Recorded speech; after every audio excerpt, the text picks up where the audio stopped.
French Revolution was a major event in world history that began in 1789 and ended in the late 1790s with the rise of Napoleon Bonaparte. Dissatisfaction with the French monarchy and the poor economic policies of King Louis XVI had been growing for some time. The peasants were heavily taxed, while the nobility were exempt from most taxes, causing much resentment. A financial crisis and mounting debt from the 7 Years' War and French assistance to the American Revolution exacerbated France's problems. In the 1780s, the nation faced a financial crisis as it struggled to pay off the huge war debt. In 1786, the finance minister Charles Alexander de Calonne was forced to summon the Assembly of Notables to agree on new taxes. However, the Assembly rejected his proposals. The king dismissed him and appointed Archbishop Étienne Charles de Loménie de Brienne as his successor.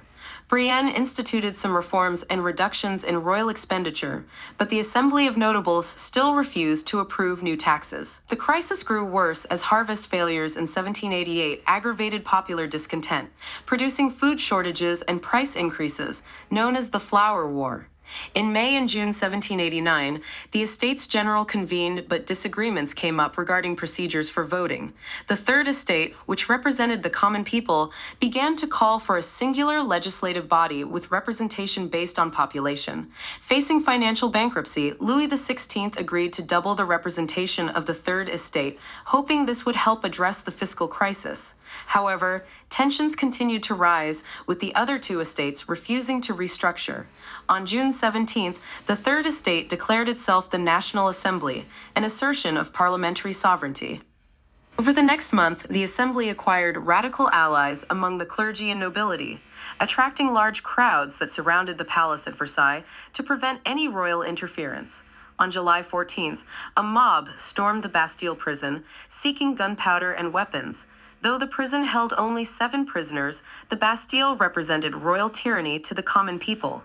This marked the start of the Revolution and began a wave of attacks on castles and manors across France. In August 1789, the National Assembly adopted the Declaration of the Rights of Man and of the Citizen. This enshrined several principles, including equal treatment under the law, the right to liberty, property, security, and resistance to oppression. They abolished privileges for the nobility and demanded profound changes in the system of taxation and local administration.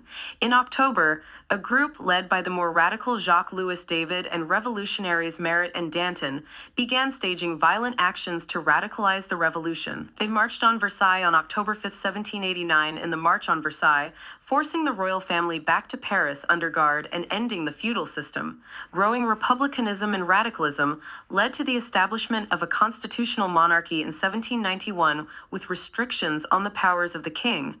However, counter-revolutionary sentiment grew as well, with secret royalist groups and émigrés abroad covertly plotting to overthrow the revolutionary government. In 1792, tensions mounted as France faced invasion by foreign powers angered by the overthrow of the traditional French order and fearing revolutionary ideas might spread to their countries. On August 10th, insurgents stormed the Tuileries Palace, where the royal family resided, and massacred the Swiss guards defending Louis and his family. 6 days later, the monarchy was formally abolished. The First French Republic was proclaimed, but political factionalism and turmoil increased. Radicals gained increasing power, led by figures like Robespierre and Saint-Just. Moderates and the new National Convention were sidelined as extreme measures were instituted. The Revolutionary Tribunal was established to prosecute and punish counter-revolutionaries and enemies of the revolution. Over 16,000 were condemned by the tribunal during the Reign of Terror from September 1793 to July 1794. The Catholic Church was removed from the constitutional monarchy and replaced by a cult of reason and a goddess of liberty. However, the revolution began to devour its own children as more and more revolutionaries came under suspicion of treason or not being revolutionary enough.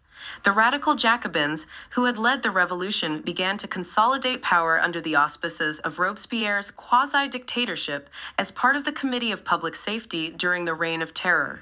Over 16,000 suspected enemies of the revolution were executed. As growing numbers of citizens grew uneasy over the escalating violence, Robespierre's fellow revolutionaries accused him and his allies of attempting to establish a dictatorship.